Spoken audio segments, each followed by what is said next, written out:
Hello again, ladies and gentlemen, brothers and sisters. Real Young's coming to you with another adult Bible study.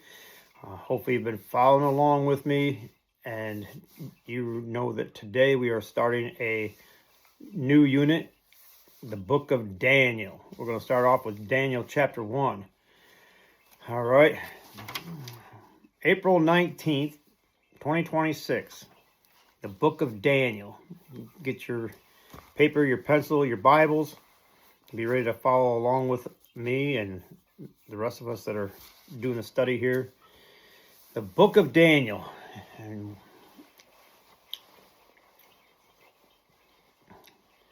Daniel is one of the most unique books in the Old Testament. The first half contains well-known stories set in lions' dens and fiery furnace. The second half could be considered the revelation of the Old Testament because of its intense imagery and futuristic prophecies. When the book was written, the people of Israel were in crisis. They had lost God's protective covering and were taken as captives to enemy territory. How could they live as God's people without access to the temple? Would they ever return to the promised land? Today's title, the lesson for today is Faithful to God in Babylon. That's what we're going to be studying today. Daniel chapter 1. Okay. Could they live as God's people without access to the temple?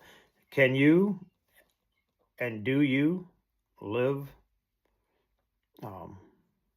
in relationship with God without being at the temple?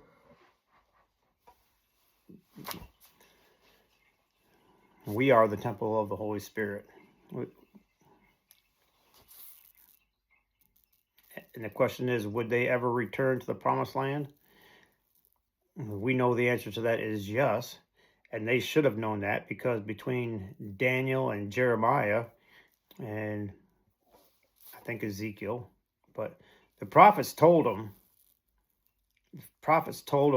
and forewarned them that they would be going into captivity for 70 years.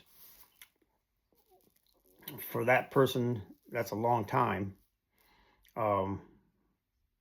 Good thing is they had an end date. They told them it will be 70 years. And it was 70 years. Nebuchadnezzar took them in.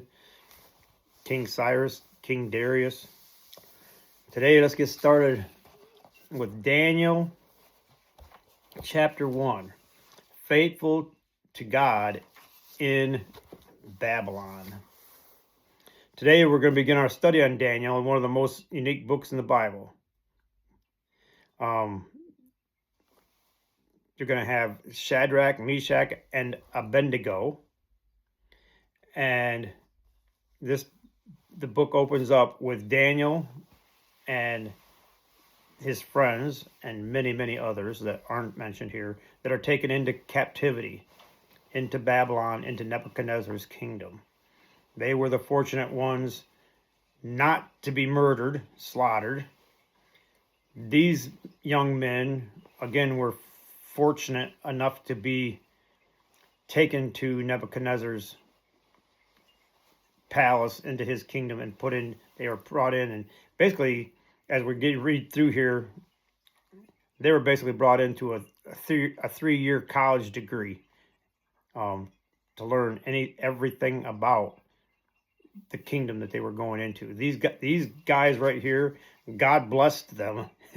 They were brought into captivity, but God blessed these men and watched over them in that respect, that, again,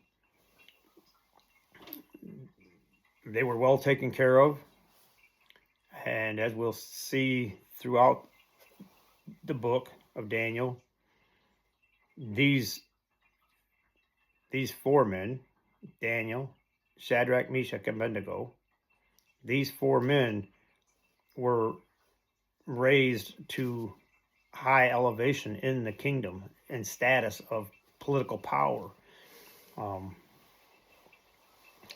So when the book of Daniel was written, the people of Israel were in crisis. They had lost God's protective covering and were taken into captives into enemy territory. And this is where we're going to pick up. The northern kingdom, because if you know, when Solomon died and his son took over, the kingdom split. 10 tribes went to the north, 2 tribes to the south. So you had the northern kingdom of Israel. They fell to Assyria in 722 BC. A little over a century later, 100 years later, thank God for that, it took another 100 years, the southern kingdom of Judah was beginning to crack as the people and most of their kings continued to serve God only half-heartedly. Even worse, they repeatedly ignored the prophets God patiently and graciously sent to them. You can read 2 Chronicles chapter 36. You can look at 2 Kings 23. And you can look at 2 Kings chapter 24. But God patiently and graciously sent them prophets. Egypt to the south and Babylon to the east began to exert their power over Judah by installing puppet leaders and taxing them heavily. As the screws tightened, Babylon began deporting some of Israel's educated young people. Daniel and his friends were among this group. So we're going to read the first 21 verses. Daniel 1 through 21. And I have the New International Version here. In the 3rd year of the reign of Jehoiakim, king of Judah, Nebuchadnezzar, king of Babylon, came to Jerusalem and besieged it. And the Lord delivered Jehoiakim, king of Judah, into his hand, along with some of the articles from the temple of God. These, Nebuchadnezzar, he carried off to the temple of his God in Babylonia, and put in the treasure house of his God. Then the king ordered Nebuchadnezzar ordered Appanez, he was the chief of his court officials, to bring in some of Israelites from the royal family and the nobility, young men without any physical defect, handsome, showing aptitude for every kind of learning, well-informed, quick to understand, and qualified to serve in the king's palace. Appanez was to teach them the language and the literature of the Babylonians. The king assigned them a daily amount of food and wine from the king's table. They were to be trained for 3 years, and after that, they were to enter the king's service. Among these were some from Judah: Daniel, Hananiah, Mishael, and Azariah. The chief official gave them new names. To Daniel became Belteshazzar, Hananiah became Shadrach, Mishael became Meshach, and Azariah became Abednego. Daniel resolved not to defile himself with the royal food and wine, and he asked the chief official for permission not to defile himself this way. Now God had caused the official to show favor and sympathy to Daniel, but the official told Daniel, "I am afraid of my lord the king, who has assigned your food and drink. Why should he see you looking worse than the other young men your age? The king would then have my head because of you." Daniel said to the guard, whom the chief priest had appointed, Daniel, Hananiah, Mishael, Azariah, "Please test your servants for 10 days. Give us nothing but vegetables to eat and water to drink. Then compare our appearance with that of the other young men who eat the royal food, and treat your servants in accordance with what you see." So Apenez agreed with this and tested them for 10 days. At the end of 10 days, they looked healthier and better nourished than any of the other young men who ate at the royal food. So the guard took away their choice food and the wine that they were to drink and gave them the vegetables instead. These 4 young men, God gave knowledge and understanding and all kinds of literature and learning. And Daniel could understand visions and dreams of all kinds. At the end of the set time by the king to bring them in, the chief official presented them to Nebuchadnezzar. The king talked with them, and he found none equal to Daniel, Hananiah, Mishael, Azariah. So they entered the king's service. In every matter of wisdom and understanding about which the king questioned them, he found them 10 times better than all the magicians and enchanters in his whole kingdom. And they had, we'll find out, there was the Chaldeans. And Daniel remained there until the first year of King Cyrus. There's a lot in this first chapter that I wanted to stop and expound on, but I had to stop myself. There's a lot in there. Okay. All right. There's a lot in it. There was a Russian proverb that says, "The tallest blade of grass is the first to get cut." It's a good introduction into the beginning of Daniel. During Babylon's first round of victory over Judah, Babylon's leaders focused on certain key targets, the tallest blades of grass.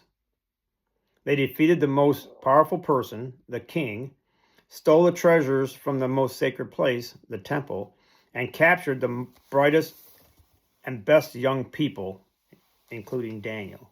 So we're not quite sure. It never does really tell us one way or another. But I want to guesstimate. I want to assume. I want to look at this as when we're looking at the king coming in, Nebuchadnezzar comes in and conquers, and he's taken over Jerusalem. He comes in, and when he does come in, he is looking at the palace and the surrounding area. So you come in and you've got the scribes and the Pharisees, the officials, the educated people of the temple area. Okay. And so when you come in and you find, because these people would have been already learning how to read and write in Hebrew, they would have already been kind of educated one way or another. Now, Daniel, they never do really give his age, but I think he was like somewhere between 16 to 20, somewhere around in there. Maybe we'll come across it a little bit later. But he wasn't really young, but he was old enough and mature enough young man to be able to make these decisions that he's making. God gave him instant wisdom on making these decisions. Hey, we don't want to eat that stuff or drink that stuff. But again, as our lesson is going to go through it, the 4 of them that we're centered on, they didn't aggressively revolt against, they didn't fight against this. They came to this Ephanes intelligently, wisely, and just sat down and go, hey, how about this, that, or the other thing? They come in, they looked around, they found good-looking, healthy young men who basically we already understood they were already being educated one way or another. My brain is telling me that it was basically 1,000-mile trek from Jerusalem, the Judea area. It was 1,000-mile trek from there to Babylon, to where they were going to go. 1,000 miles of walking. deserts, mountains, and all the other stuff in between. So Shadrach, Meshach, Abednego, Daniel, along with hundreds and who knows thousands of other slaves and captives, they are being walked 1,000 miles into captivity. And you think about it, you know they're not getting the best treatment on that walk. So you walk for 1,000 miles, 10, 20 miles a day, if at the most 20 miles a day, but you walk 1,000 miles and you're getting just enough food and just enough water to keep you alive until you get to Babylon. So by the time they all got there, they were probably pretty scrawny. Suntan, oh yeah, they got a suntan and all that, but they had to be very thin, scrawny looking individuals after going through that 1,000-mile trek. And they come into the king court, and the king's going like, hey, you need to go give those guys a bath, give them some clean clothes, fatten them up, get them their strength back, and then put them to basically 3 years worth of college training. All right. The final decline of Judah, including the destruction of Jerusalem, the vandalism of the temple, and the exile of most inhabitants, is depicted in 2 Kings chapter 24 and 25, and 2 Chronicles chapter 36. Daniel 1 contains general parallels with these accounts from Kings and Chronicles, especially 2 Kings 24, 1 through 6, and 2 Chronicles 36, 4 through 10. A few details differ between these accounts, like where Daniel 1:1 indicates the siege happens during Jehoiakim's reign, while in 2 Kings it says it was during the reign of his son Jehoiachin. These discrepancies are understandable due to the messy and volatile nature of these times.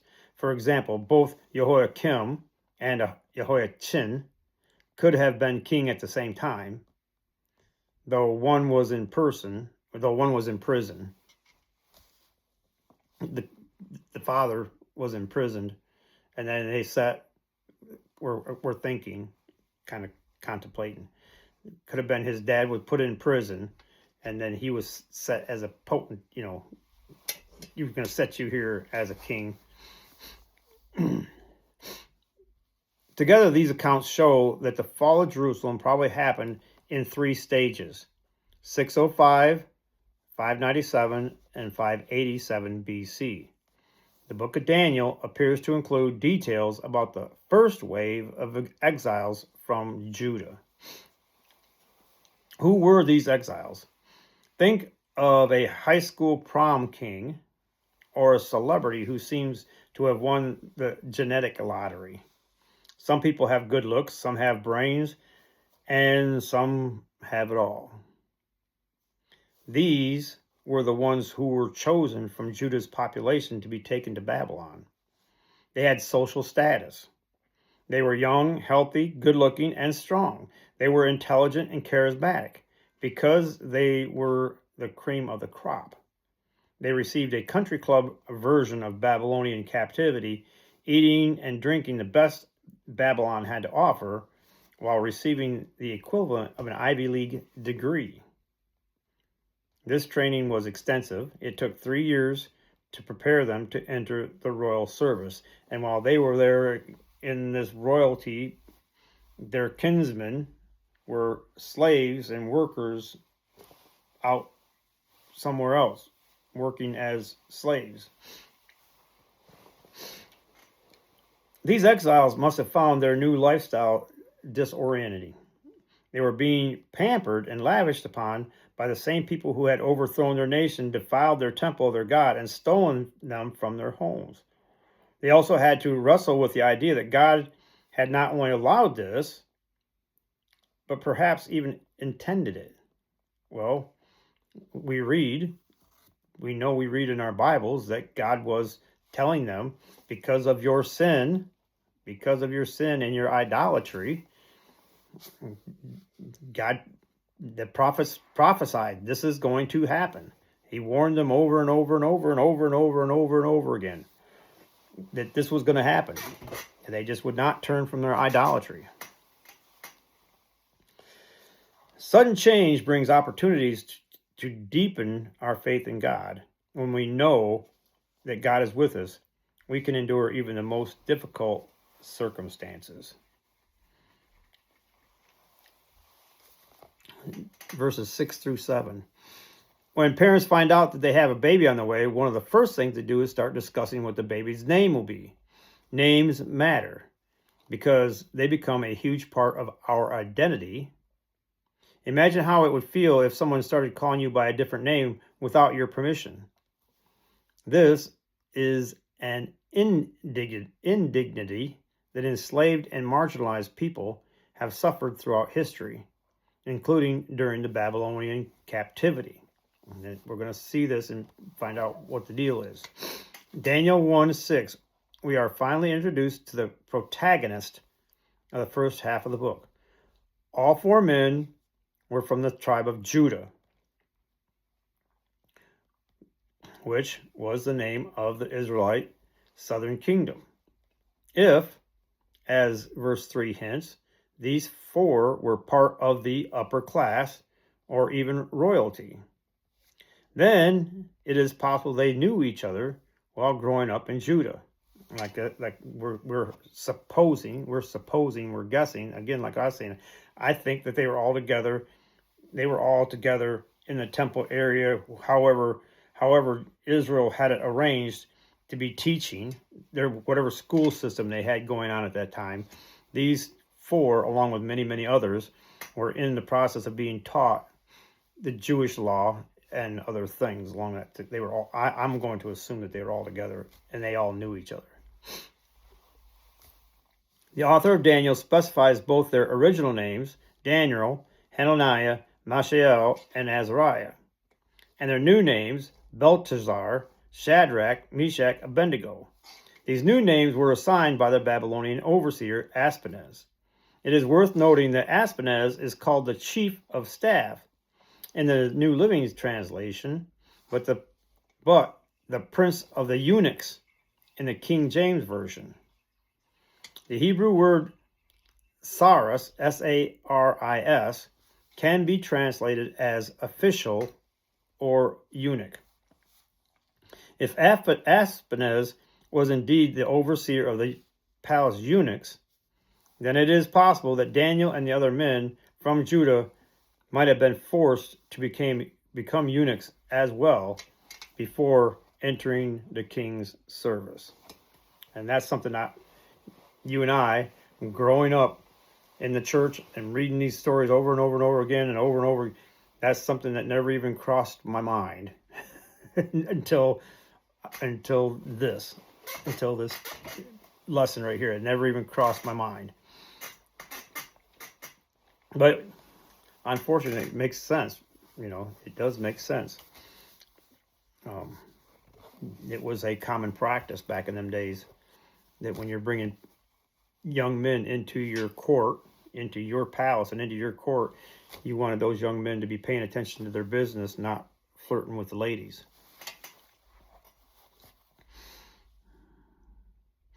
I was telling my wife, we're gonna realize that this has got to do with more along the lines of being a religious reason why they changed their names, more of a religious reason why they changed their name. But at the same time, you also got to think about the demographics of the countries, how that even here in America, you see the differential in how I speak in Michigan compared to somebody that speaks how they speak in Mississippi or New Mexico or Wyoming or Washington. We all speak American, but we all have different dialects. And particularly here, being from Babylon,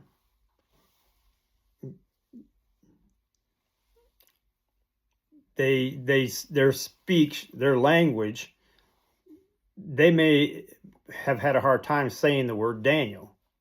They might have had a hard time saying the word Azariah, right?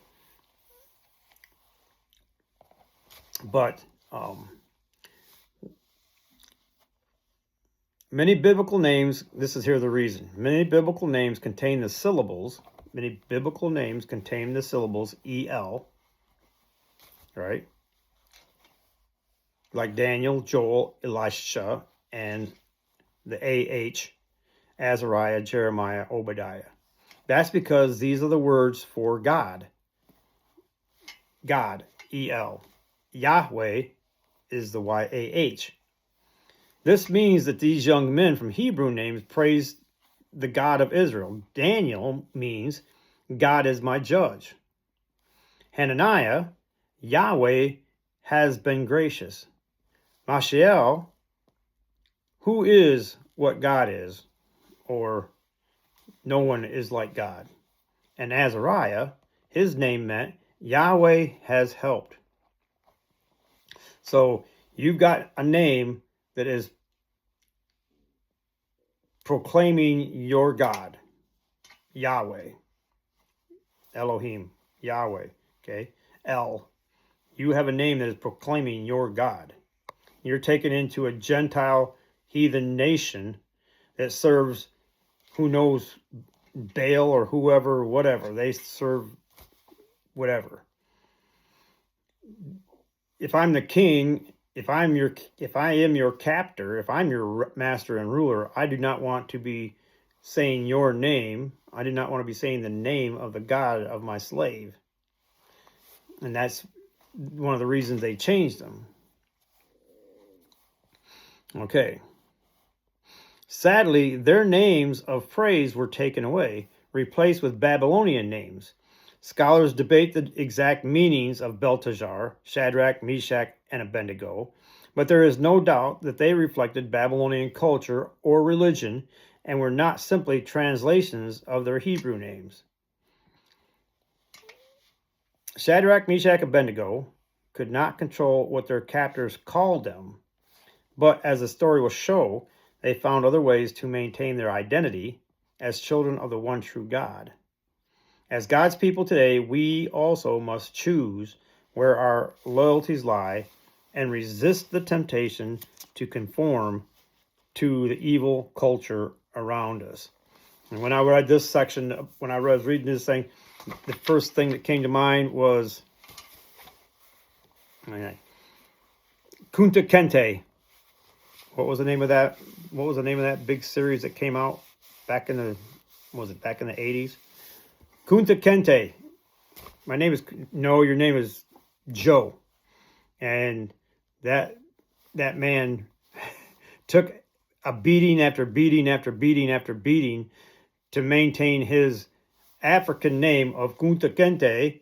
He was bound and determined to maintain that name. They weren't going to take that away from him. They beat him until he finally got it through his head, like, okay, well, maybe I should just go with Bob, so they'll stop beating me, but they can't take away my real name and who I am on the inside. And that's what, these four guys did.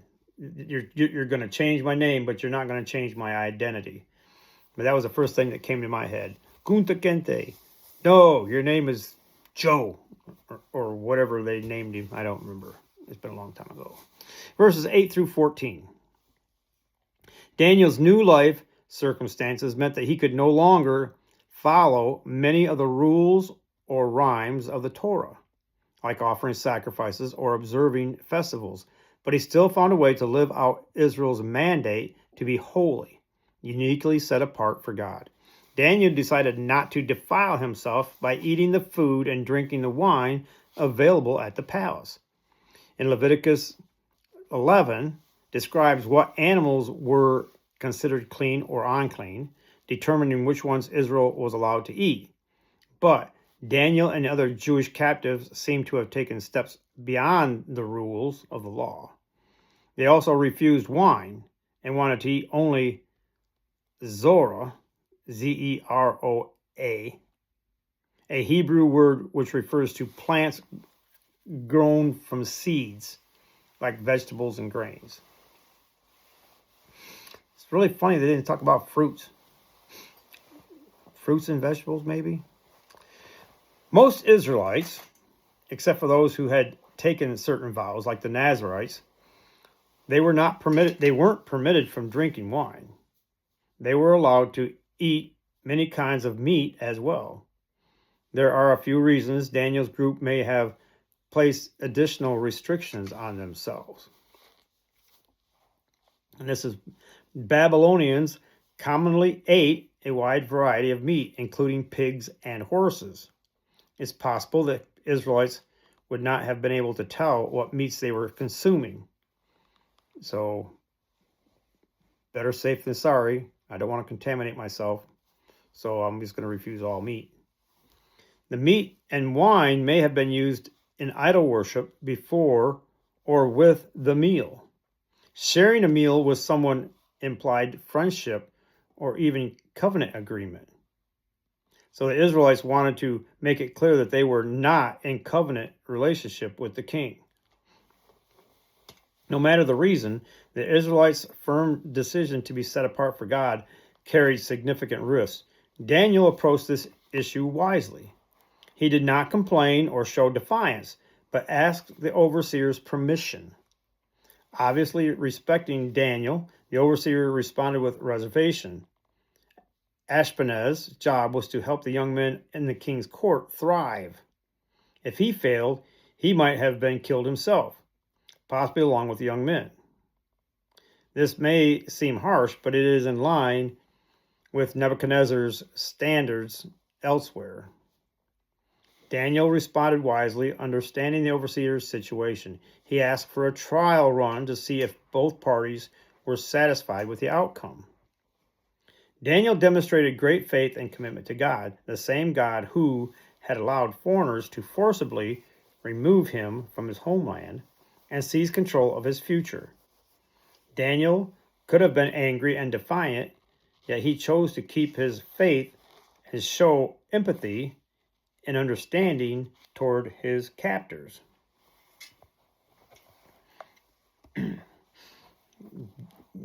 By the grace of God, Daniel was a and these four guys were very smart in what they did. Verses 15 and 16. You have probably heard the quote, "I love it when a plan comes together." Against all odds, Daniel's plan worked out for everyone. The Hebrew men were able to follow their dietary guidelines, and the overseer was able to present outstanding recruits to the king. In Daniel 1:15, the biblical author describes Daniel, Shadrach, Meshach, and Abednego as looking healthier and better nourished than the rest. This could be the natural result of a healthy vegetarian diet, or perhaps God miraculously gave the young men strength and vigor in exchange for their commitment to him. One commentator puts it this way: these young men had been through a siege, right? The siege in Nebuchadnezzar, if you read about that in the earlier times, they brought a siege upon the city, which means there was no food, there was no commerce coming and going. The people in that city were starving to death.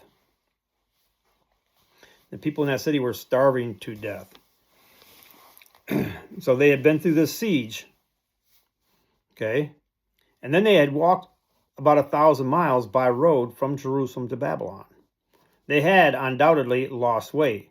The beans and water did indeed make them look healthier and more nourished than the king's fancy food and wine. But the natural effects of their diet cannot explain the beneficial results that came in only 10 days. God's blessing on faith and faithfulness brought rewards of health and vigor. Whatever the reason for their physical health and strength, Daniel, Shadrach, Meshach, and Abednego stood out from the crowd as they stood firm in their faith. And God will also care for us as we remain faithful to him. When the world pressures us to conform to its standards, may we have this courage and confidence to obey God. What God says is wrong is wrong. Verses 17 and 19.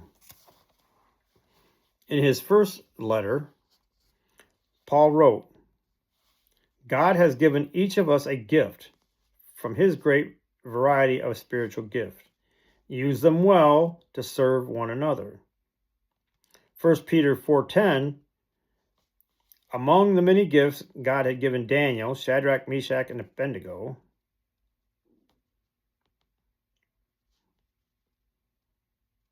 did I say that right?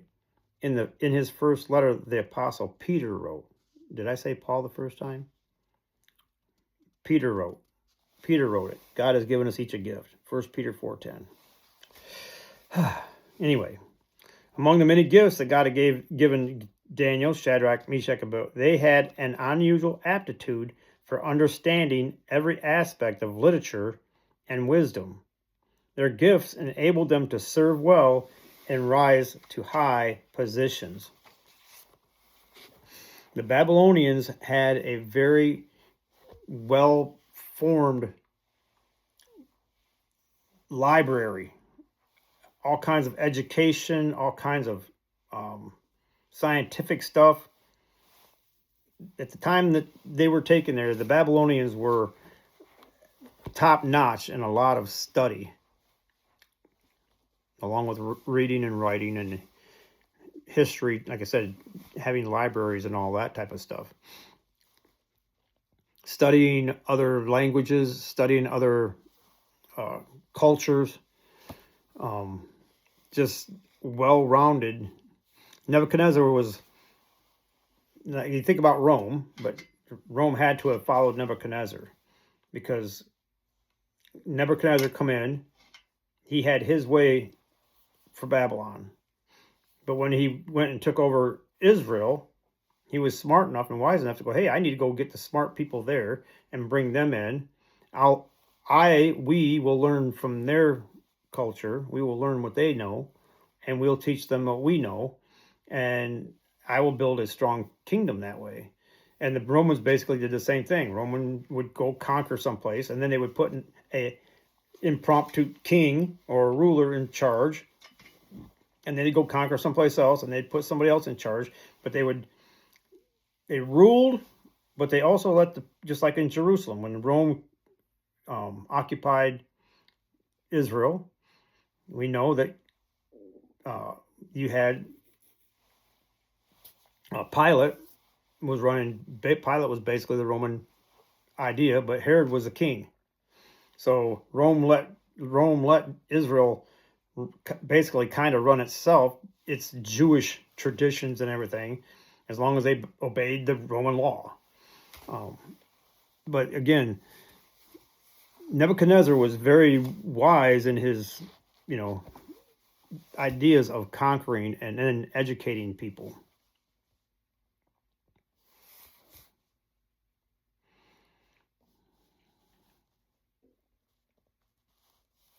Where did I leave off?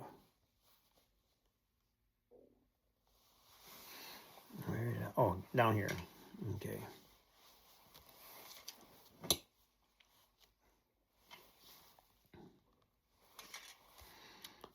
At the end of their 3 years of training, the young men were brought before King Nebuchadnezzar. No one impressed him as much as Daniel, Shadrach, Meshach, and Abednego. They entered the royal service and would continue to serve in close proximity to the king. While all 4 of the young men had been given gifts of knowledge and wisdom, verse 17 specifies that God had granted Daniel the unique ability to interpret the meanings of visions and dreams. Not only was this considered an especially valuable skill to the Babylonians, but it also qualified Daniel for his specific role in God's plan for his people. God's plan for his people in Babylon. Man, real.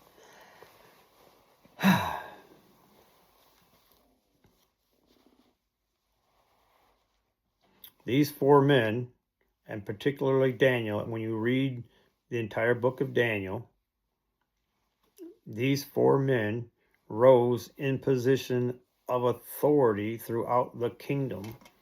They were put in charge of provinces and were only answerable to the king.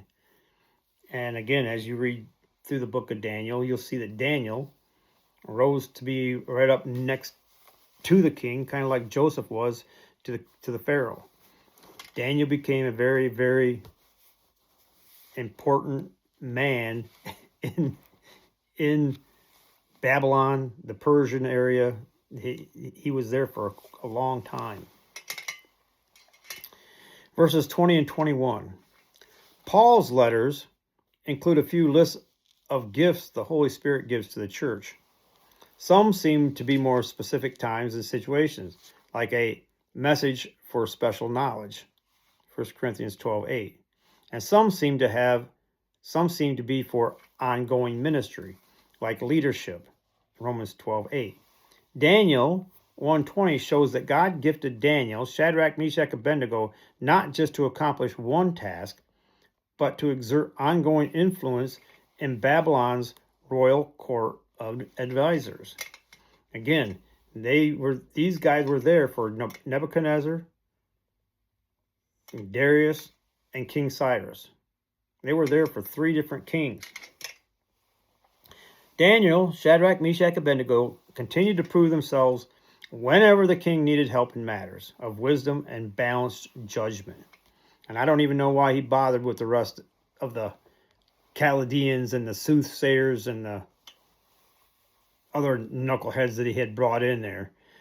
These guys always gave it to him straight, and whenever they gave it to him, they were right. The phrase 10 times more capable in verse 20 is probably a figure of speech, but the point is that they stood out from all the magicians and enchanters attempting to please the king. We might think of modern magicians performing illusions for the sake of entertainment, but magic was serious business in ancient Mesopotamia. These magicians claimed to read signs. They looked at the planets, they looked at animals' entrails, etc. They looked at this stuff for the purpose of giving advice and warnings. Of course, the men who received direct insight from the Creator himself were more apt at giving advice, wise advice, than those who merely searched for clues in nature. Since Daniel chapter 10 verse 1 says that Daniel received a vision during the third year of King Cyrus, we can be certain that chapter 1 verse 21 does not imply that Daniel had died when Cyrus took over the throne. Okay, so it was Nebuchadnezzar, Cyrus, and then Darius. And if you read the entire book of Daniel, it's going to show you and tell you that he was there giving advice to these kings. And I don't think he ever left Babylon. I think he died in Babylon. So Daniel died when Cyrus was on the throne. It does not imply that Daniel died when Cyrus took the throne. No. Instead, we can understand verse 21 to mean that Daniel served in some capacity until the reign of the king who returned the exiles to Judah. I should have done a little bit more studying. I always get confused. Nebuchadnezzar, King Darius, King Cyrus. Nebuchadnezzar, Darius, King Cyrus. Because King Cyrus was called out by name. It was prophesied like 300 years before he was even born. They called him out by name that he would allow the Hebrews, the Israelites, to return to their nation, to return. And I don't know where that's found, but it's somewhere. I remember reading it somewhere. The story of Daniel, Shadrach, Meshach, and Abednego's faithfulness would have been encouraging for God's people as they tried to figure out how to live for God in unfamiliar surroundings. Even without the temple or the promised land, they could still be a people who were set apart for him. They could find strength and comfort knowing God was still with them. They could thrive in a foreign land while honoring their covenant with God. Jesus did this when he came to earth. He fully immersed himself in human culture while living with the kingdom of heaven in his mind. And we can do the same. This world is not our permanent home. We are looking forward to a home yet to come. Hebrews 13:14. So here and now, we can refuse to feast on whatever the world has got to offer, like comfort, fame, and power, while using our God-given gifts to make the world a better place. Daniel, Shadrach, Meshach, Abednego, these were some awesome dudes right here. This is always a awesome book to read. So that wraps it up for today. Faithful to God in Babylon. All right. Next week, we're going to be Daniel chapter 2. God speaks through Daniel. But today, we're wrapped up for today. Thank you for being with me again. I appreciate it when you click in and give me a thumbs up and make comments down there. I appreciate that. Like, share, subscribe. Turn on notifications. Again, I want to give a shout out to at our church, Hope Church of Big Rapids, Pastor Dwayne Felpars. They're on Facebook and YouTube also. And again, I appreciate you watching with me. Shed sin for salvation. Shed sickness for healing. And shed slavery for deliverance. We are covered. We are cleansed. We are forgiven. We are healed. We are restored by the blood of Christ.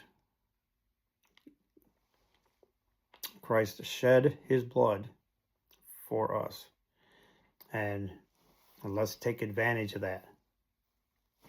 He did it for us. Let's receive his free gift of salvation.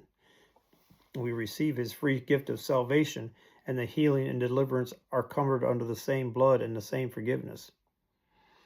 All right, I'm going to wrap it up for today. Again, thank you very much. We'll see you next week as we continue our study in Daniel.